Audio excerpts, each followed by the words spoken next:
Allah membentuk keluarga kelas 11. Hai, perkenalkan, nama saya Ibu Yusniati STH.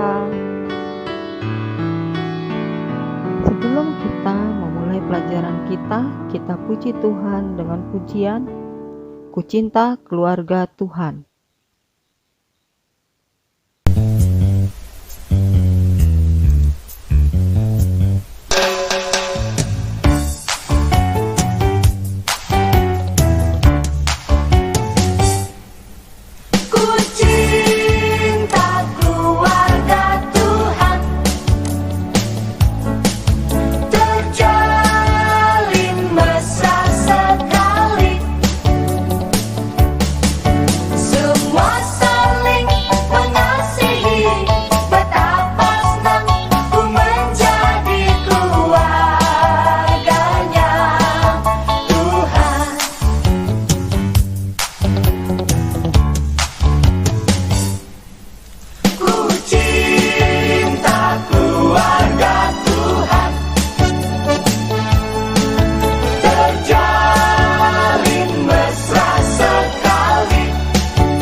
Sebelum kita memulai pelajaran kita, marilah kita berdoa.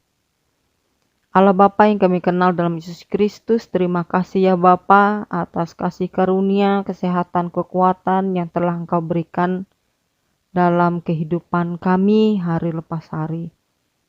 Hari ini kami ingin belajar tentang Allah membentuk keluarga. Terima kasih ya Bapa atas keluarga yang Kau berikan dalam kehidupan kami. Kami serahkan seluruh hidup dan kehidupan kami. Kami berdoa dan mengucap syukur. Amin.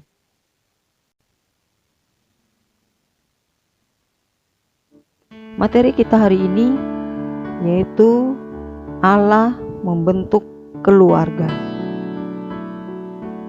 Tujuan pembelajaran kita pada hari ini dengan menggunakan model pembelajaran problem-based learning.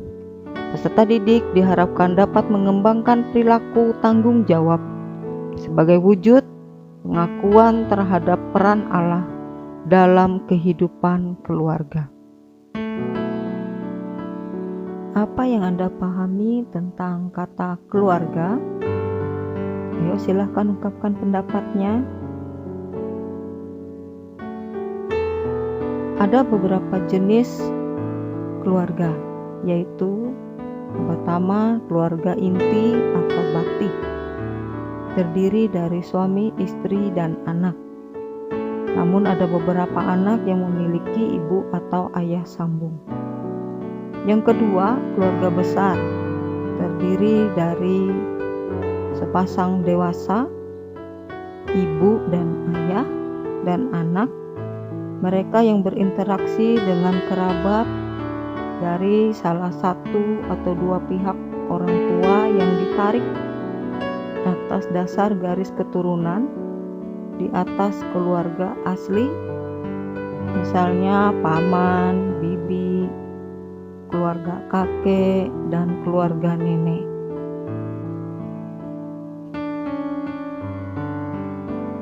Nah, anak-anakku sekalian, sebelum kita melanjutkan pelajaran kita, Marilah kalian saksikan video interaktif berikut ini.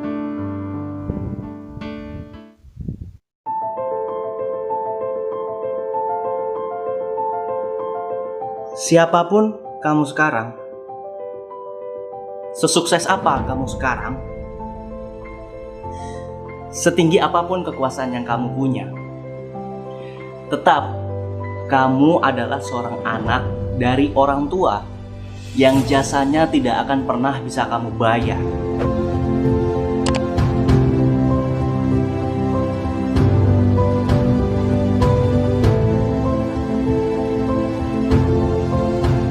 Semua manusia di dunia ini pasti terlahir dari seorang ibu. Pada dasarnya, setiap anak pasti ingin membahagiakan orang tuanya. Tidak ada anak yang ingin melihat orang tuanya bersedih. Tapi, seiring bertumbuhnya dengan kedewasaan kamu, terkadang kamu lupa. Tanpa kamu sadari, banyak hal yang sengaja maupun yang tidak sengaja kamu lakukan dan itu melukai hati mereka. Mungkin kamu lupa ketika kamu kecil. Siapa yang selalu 24 jam selalu menjaga kamu?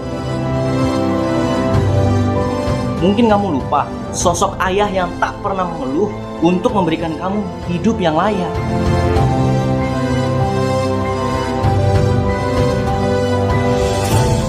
Kamu sibuk dengan hidupmu. Kamu sibuk dengan teman-temanmu.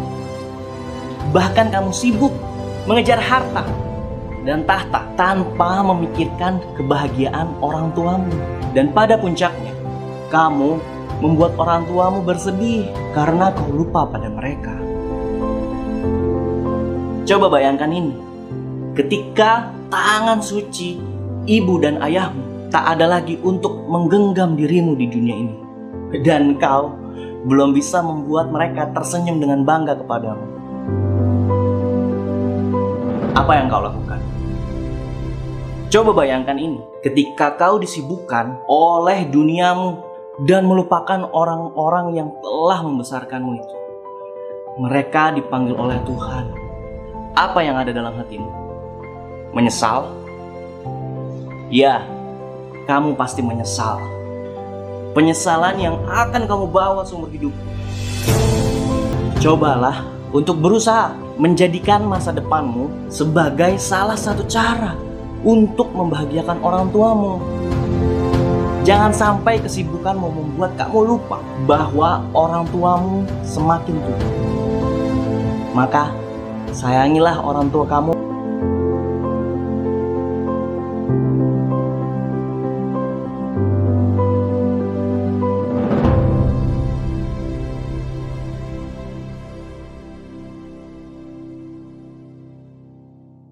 Nah, kalian tadi sudah menyaksikan video inspiratif. Sekarang kita lanjutkan pelajaran kita berikutnya. Ciri-ciri keluarga. Yang pertama, kelompok atau persekutuan sosial yang paling kecil. Yang kedua, adanya ikatan darah, perkawinan atau adopsi. Yang ketiga, persekutuan yang berawal dari dua orang yang berbeda jenis kelamin yang diikat dalam ikatan pernikahan. Allah membentuk keluarga. Pertama, karena inisiatif dan kehendak Allah. Karena Allah memandang bahwa tidak baik manusia itu hidup seorang diri, sehingga dijadikan Allah seorang penolong yang sepadan. Dalam Kejadian pasal 2 ayat ke-28. Yang kedua, karena ketaatan keluarga Nuh kepada Allah. Keluarga ini diselamatkan dari tengah-tengah manusia yang jahat. Dapat kita lihat pada Kejadian pasal yang ke-6. Yang ketiga, manusia selalu merasa belum puas. Saat itu di dunia hanya ada satu bahasa dan satu logatnya. sehingga mereka sepakat untuk membangun sebuah menara yang puncaknya sampai ke langit supaya mereka tidak terserak. Nah, melalui ini Allah memulai kehidupan manusia dari keluarga yang menyebar di seluruh bumi. Dapat kita lihat pada Kejadian pasal yang ke-11. Keluarga adalah hal yang paling utama. Ini salah satunya yang paling pertama kali dilakukan Tuhan Yesus Kristus, yaitu melakukan mujizat di kota Kana saat perjamuan kawin. Dapat kita lihat pada Yohanes pasal yang kedua, ayat yang ke-1 sampai yang ke-11. Tujuan Allah membentuk keluarga. Keluarga merupakan lembaga pertama dan tertua yang dibentuk dan diberkati Allah sendiri. Oleh karena itu, Allah memberikan seorang penolong untuk saling melengkapi. Dalam Kejadian 2 ayat yang ke-18. Yang kedua, Allah membentuk dan memberkati keluarga dengan maksud agar kehidupan keluarga penuh dengan rahmat dan keselamatan. Ia membuat segala sesuatu itu indah pada waktunya. Dalam Pengkhotbah pasal yang ketiga ayat yang ke-11. Yang ketiga, kasih Kristus sebagai dasar hidup suami istri. Terdapat dalam Efesus pasal yang kelima ayat ke-22 sampai ke-33. Yang keempat, dalam keluarga anak-anak harus mentaati, menghormati orang tuanya agar berbahagia dan panjang umur. Sedangkan orang tua juga wajib membimbing anak-anaknya di dalam Tuhan. Dapat dilihat dalam Efesus pasal yang ke-6 ayat 1 sampai yang ke-4. Untuk lebih memahami bagaimana Allah membentuk keluarga, kalian dibagi dalam 2 kelompok. Kelompok yang pertama membahas tentang keluarga yang taat kepada Allah. Kelompok yang kedua membahas tentang keluarga yang tidak taat kepada Allah. Ibu minta kalian diskusi bersama-sama dan nanti kalian pertanggungjawabkan di depan kelas. Kalian sampaikan apa hasil diskusi kelompoknya. Ya, silahkan kalian membagi kelompok.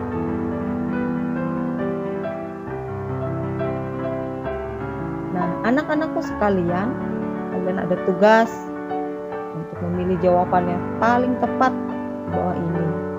Nah, di sini ada 5 soal yang bisa kalian kerjakan di buku lembar kerja siswa. Untuk kalian menjawabnya, ini bisa kalian pause dulu agar kalian bisa membaca soalnya dengan baik dan memahaminya. Kesimpulan kita pada hari ini, kita tidak dapat memilih keluarga di mana kita dilahirkan dengan keluarga yang sesuai dengan kehendak kita. Karena dalam seluruh rencana Allah selalu yang terbaik dan diawali dari keluarga inti. Seperti dalam Pengkhotbah pasal yang ketiga ayat yang ke-11a mengatakan, Ia membuat segala sesuatu indah pada waktunya. Bahkan Ia memberikan kekekalan dalam hati mereka. Terpujilah nama Tuhan. Nah, anak-anakku sekalian, untuk mengakhiri pelajaran kita, marilah kita berdoa. Allah Bapa, kembali kami datang ke hadirat-Mu yang kudus. Terima kasih Tuhan, Engkau telah membuka pintu hati kami sehingga kami mengerti bahwa keluarga yang telah dibentuk itu sesuai dengan kehendak dan rencana Tuhan. Bentuklah kami anak-anak-Mu Tuhan Yesus, sehingga kami dapat membanggakan kedua orang tua kami. Dan kelak kami dapat hidup menjadi anak yang mandiri, menjadi anak terang sesuai dengan firman Tuhan. Terpujilah namamu Tuhan Yesus. Inilah seru dan doa kami. Kami berdoa dan mengucap syukur atas semua kasih karunia dan berkat yang Kau berikan ke dalam hidup kami. Amin. Nah, anak-anakku sekalian, materi pelajaran kita sudah selesai. Sampai jumpa di pelajaran berikutnya. Tuhan Yesus memberkati. Shalom.